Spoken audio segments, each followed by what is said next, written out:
The village of Niomedes was a place of abundance and laughter, where the sun shone warmly on golden fields, and the evening air carried the scent of roasting maize. In this village, Nia was known as the woman with the perfect life, a devoted wife, a skilled weaver, and the envy of many. Her husband, Kweku, was a respected trader, a man who walked with confidence and spoke with the ease of someone who had seen the world. His business often took him to distant lands, and whenever he returned, he brought with him exotic fabrics, golden beads, and stories that left people in awe. The village women would whisper to Nia as she walked past the market, "Your husband is a man of honor. He must love you deeply to bring you such treasures," and Nia believed them. For 20 years, she believed her husband was a blessing, a man who worked hard to provide for their home. Until one evening, everything changed. That night, Kweku had just returned from one of his long journeys. As always, he greeted her with a warm embrace, setting down a bundle of fine silk and carved wooden ornaments from a distant kingdom. "For my beautiful wife," he said, placing a delicate gold necklace around her neck. Nia smiled, feeling the cool metal against her skin. But later that night, while sweeping their bedroom, she noticed something strange beneath the bed, a glint of gold in the dim candlelight. She bent down, her fingers brushing against a bracelet, a beautiful golden bangle, heavier than the ones Kweku usually gifted her. She picked it up, admiring the craftsmanship, until her eyes caught something etched inside, a single name, Aisha. Her breath hitched. Her heart began to pound. She turned the bracelet over in her hands, staring at it, as a cold, unfamiliar feeling crept into her chest. "Who is Aisha?" she whispered under her breath. For a moment, she tried to convince herself it was nothing. A simple mistake, perhaps a gift for someone else. But deep inside, a quiet voice whispered the truth. Kweku was hiding something, and for the first time in 20 years, Nia felt like a stranger in her own home. That night, sleep did not come to Nia. She lay in bed, staring at the ceiling, the golden bracelet clutched in her palm. The name Aisha echoed in her mind like a drumbeat, growing louder with every passing second.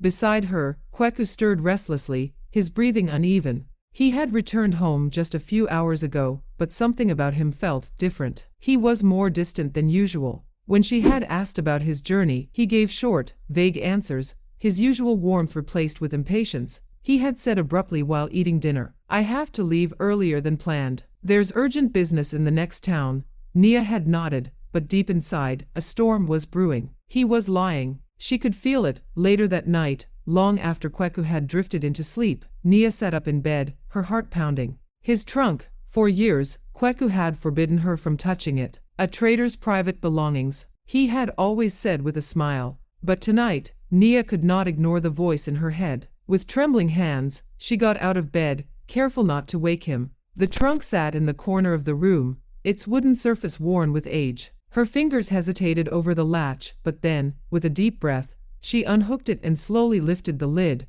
What she found inside made her blood run cold. A second set of fine clothes, but they weren't like the ones he wore in Niomedes. These were different, richer, and embroidered with symbols she didn't recognize. A bundle of letters tied neatly with a silk ribbon. Her breath caught as she pulled one free, unfolding the delicate paper. "My love, my heart aches when you are away. Our son asks for you every night. He misses his father. I miss my husband. Please return soon." Nia's fingers tightened around the paper. At the bottom, a signature stood out like a wound on her heart. Aisha. Her vision blurred. She forced herself to read more, flipping through letter after letter, each one whispering a truth she never could have imagined. And then, tucked beneath the letters, something else, a child's drawing. Her hand shook as she lifted it. The drawing was simple, made with charcoal, but the figures were clear. A man with Kweku's face, standing beside a woman and a small boy. Beneath it, in faded ink, another name was scrawled, Kwame. Nia's breath caught in her throat. "Who is Kwame?" She turned to look at Kweku, still sleeping peacefully, a man she thought she knew. But in that moment, staring at the proof of his secrets, she realized the terrifying truth. Her husband had been living a double life, and now, she was determined to uncover the rest of his lies. Nia could not sit still. The letters, the child's drawing, the name Kwame, they had shattered the life she thought she knew. Every time she looked at Kweku, she felt like she was staring at a stranger in her own home. She needed answers.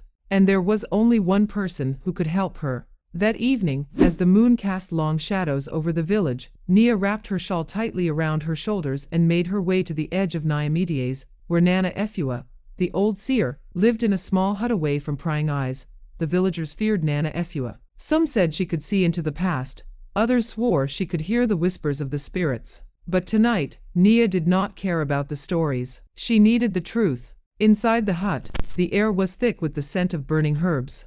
Nana Efua sat on a low stool, her eyes sharp despite her age.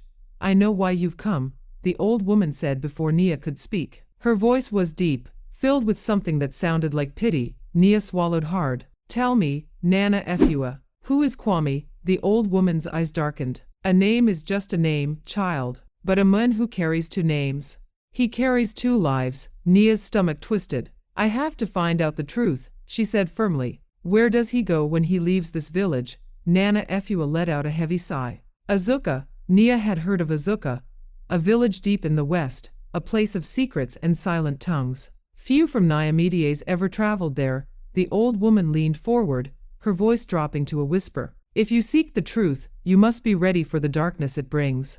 Some truths cannot be undone." But Nia had already made up her mind. She was going to Azuka.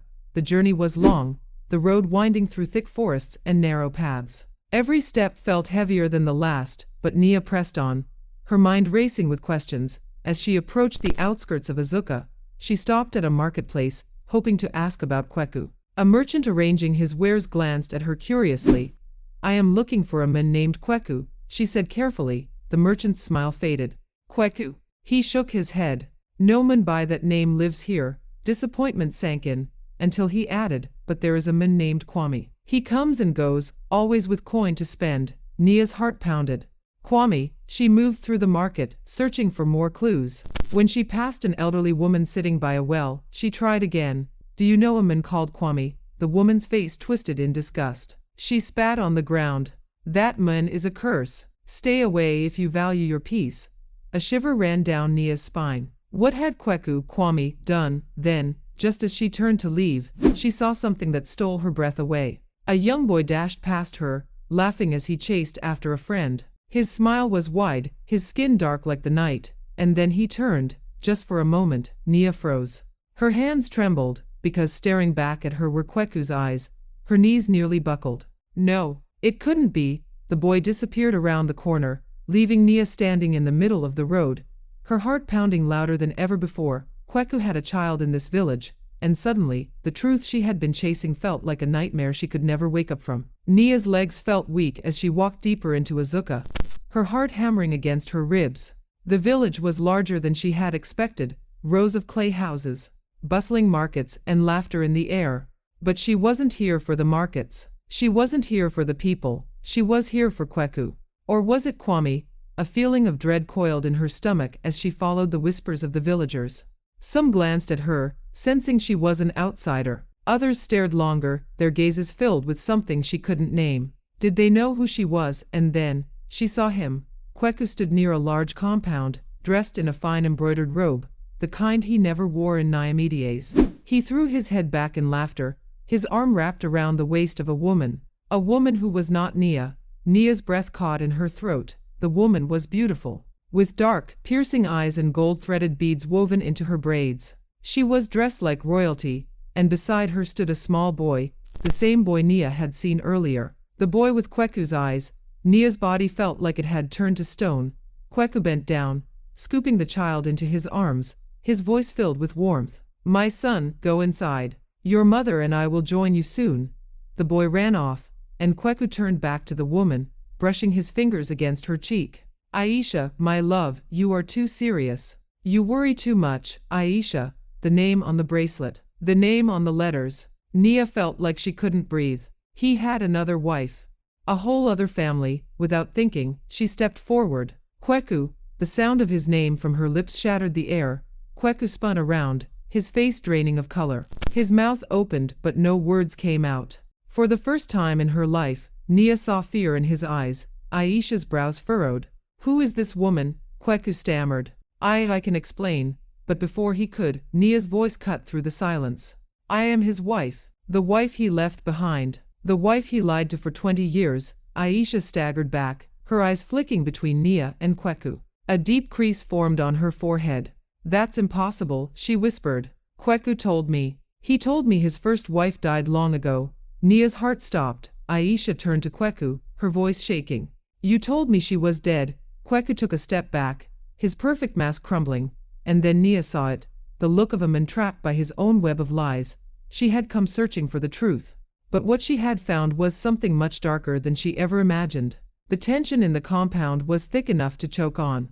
Kweku, or was it Kwame, stood frozen, caught between two women whose lives he had woven into his web of deception. Before anyone could speak, the sound of galloping hooves thundered through the air. A tall, broad-shouldered man dismounted from a black horse, his piercing gaze sweeping across the scene. His presence commanded attention. His warrior's cloak bore the emblem of Azuka's ruling family. Aisha stiffened. Jabari, she breathed. Nia turned to the newcomer, feeling an inexplicable sense of dread. The way Kweku tensed, his fingers twitching at his sides, confirmed it. This man was trouble. Jabari's voice was calm but lethal. Sister, is this the man you call husband? Aisha swallowed hard, glancing between Kweku and Jabari. Yes, but something is wrong, brother. He lied to me. He lied to both of us. Jabari's jaw clenched. Of course, he did. His eyes locked onto Kweku with an intensity that made the man shift uncomfortably. Because Kweku is not even his real name. A deep, unnatural silence filled the space. Nia's heart slammed against her ribs. What? She whispered. Jabari stepped closer, towering over Kweku, his voice low and dangerous. His name is Kwame. And he is a fugitive. Aisha staggered back, as if she had been struck. A fugitive? What are you saying? Jabari's gaze never left Kweku. I have been searching for this man for years. He was once engaged to a woman from our lands, Alma, a healer's daughter. But just before their wedding, Alma disappeared without a trace. Some say she ran. Others say she never had the chance. Nia's breath hitched. You mean, she was never found, Jabari said coldly. And Kwame vanished the same night. Kwame, finally found his voice. You have no proof of this, he snapped, though his face had turned deathly pale. Jabari smiled, a slow, knowing smile.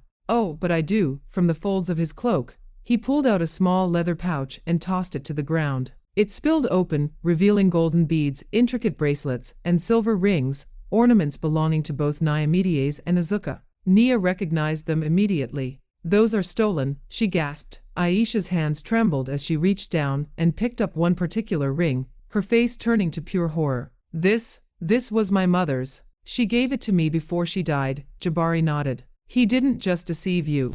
He stole from both villages. He has been using his wives, his trades, and his charm to cover his crimes. He has been living a triple life. The ground beneath Nia felt unsteady. The man she had loved, the man she had trusted, was not even real. Kwame, took a slow step back, his eyes darting toward the gate. A trapped animal looking for an escape. Jabari's hand went to the hilt of his sword. You're not running this time. Nia's blood ran cold. Just how deep did this betrayal go? Thunder rumbled in the sky as Nia and Aisha stepped back into Diomedes. Heavy clouds swallowed the sun, and a sharp wind rustled the trees, as if the earth itself sensed the storm of truth about to unfold. Behind them, Jabari and his warriors rode in silence, their presence a silent warning of what was to come. Word spread through the village like wildfire.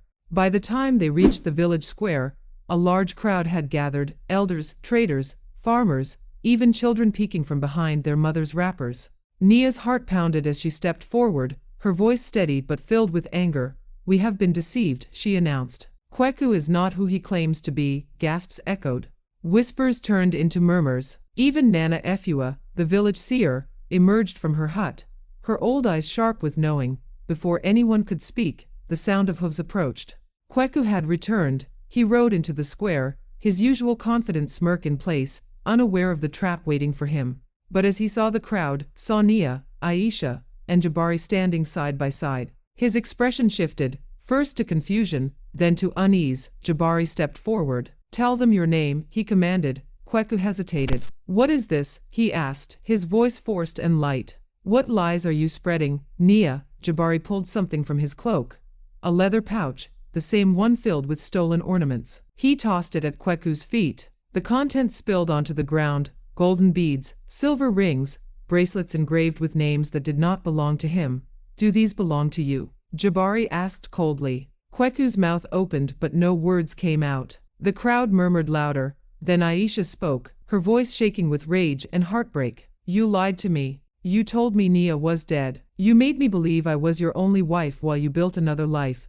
A child's voice broke through the tension. "Father," all eyes turned to the small figure at the edge of the crowd, Zola, Kweku's daughter. She clutched her mother's wrapper, confusion and pain on her young face. "Why did you lie to us?" For the first time, Kweku looked afraid. His eyes darted around, searching for a way out. But there was none. Nana Efua's voice cut through the silence. "I warned you once," she said, stepping forward. "A man who builds his home on lies will see it crumble with his own hands." She pointed a wrinkled finger at him. "Your lies have come full circle, Kweku. Now you must face what you have done." Kweku's body tensed. Then, suddenly, he turned, his feet kicking up dust as he bolted toward his horse. "Stop him." Jabari's voice rang out like a battle cry. Warriors lunged forward. Kweku barely made it to his horse before strong hands grabbed him, pulling him down. He struggled, but there was nowhere left to run. Aisha's father, the chief of Azuka, stepped forward, his face dark with anger. "For your deception, for the dishonor you have brought upon both villages, I strip you of your name, your status, and your place among us." The village elder nodded. "Niomedes will no longer call you one of its own. You are exiled. No village will shelter you. No home will take you." The warriors released him. Kweku stood alone, dust clinging to his robes, a man without a name, without a home, without a future. The villagers turned their backs, one by one. He had become a ghost before he even disappeared. As the storm finally broke, he vanished into the darkness. The sun was beginning to set, casting a golden hue over Nia and Aisha as they sat beneath the mighty baobab tree. The air was thick with the smell of earth, and the soft whispers of the wind seemed to carry away their words. Nia looked at Aisha, her face weary but lighter, as if the weight of years of betrayal had finally been lifted.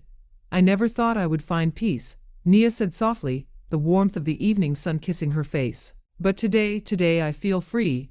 Aisha nodded, her eyes scanning the horizon. "We've both been deceived by him. But at least we can move on now. We are not the same women who trusted Kweku. Kwame, we've learned the price of trust, the cost of lies." The two women sat in silence for a moment, lost in their thoughts. The peace they felt, however, was about to be shattered. A figure approached from the distance, a dusty traveler, his clothes worn from the road. As he neared the village, his eyes locked onto Nia and Aisha, his pace quickening. He seemed anxious, his face marked by worry. Are you from Niomedes?" the man asked, breathless. Nia looked up, wary but curious. "Yes. What brings you here?" The man swallowed hard. "I have a message from afar. A woman named Safia. She seeks her husband." Aisha's heart skipped a beat. "What did you say?" she asked, her voice tight with disbelief. "Her husband," the traveler repeated. "She describes him exactly, same face, same voice, same lies. A man who has promised her a life, a future. But he has vanished again." Nia felt a cold chill run down her spine. Kweku or Kwame had already begun again. Somewhere out there he was still deceiving. Aisha's voice trembled as she asked, "Where is he now?" "I don't know," the traveler replied. "But Safia has asked for help. She believes he is somewhere beyond the hills, in a distant village. A man who has started anew, leaving behind only broken promises." The words echoed in the silence around them, each syllable sinking into their hearts like a stone. Kweku had not changed. He was still the same deceitful man, hiding behind new names, new faces, always running from the consequences of his actions. As the traveler left, a hush fell over Niomedes. The villagers, who had once cheered for his exile, now whispered among themselves. "He will return one day," one elder murmured, shaking his head. "Maybe not here, maybe not now. But beware the man with two faces." Another villager nodded, his expression grim. "The man who wears different names in different places. He will never stop running. But wherever he goes, the curse of his lies will follow." Nia and Aisha sat still beneath the baobab tree, the weight of their past mingling with the heavy uncertainty of the future. The curse of the deceiver had not been broken. Kweku's shadow loomed over them, no matter how far he traveled. As Nia and Aisha stood by the baobab tree, the final lesson of their journey seemed to hang in the air, heavy like the dusk that settled over Niomedes. The truth had been revealed, but the scars it left behind were deep. Lies and deceit, no matter how carefully hidden, always found a way to unravel. Kweku had woven a web of betrayal that stretched across villages and hearts, believing that no one would ever see through his mask. But truth, like sunlight, had a way of breaking through even the darkest corners. The consequences of his actions were clear. Greed had driven him to tear apart families, stealing from those who trusted him. But in the end, it was greed itself that became his prison. Betrayal had led to his downfall. The name Kweku would forever be tied to shame, not admiration. Nia, though scarred by the lies, found something more important, her strength. True strength, she realized, didn't come from seeking revenge or holding on to the pain. It came from the courage to walk away, to rebuild from the ashes of the past. She had faced her darkest fears and emerged stronger, refusing to let the lies control her any longer. And perhaps, the hardest lesson of all, sometimes, the people closest to us wear the most dangerous masks. We trust them, we love them, and yet, their true selves remain hidden behind a smile. The mask always slips, though, and when it does, the truth is far more powerful than the lie ever was.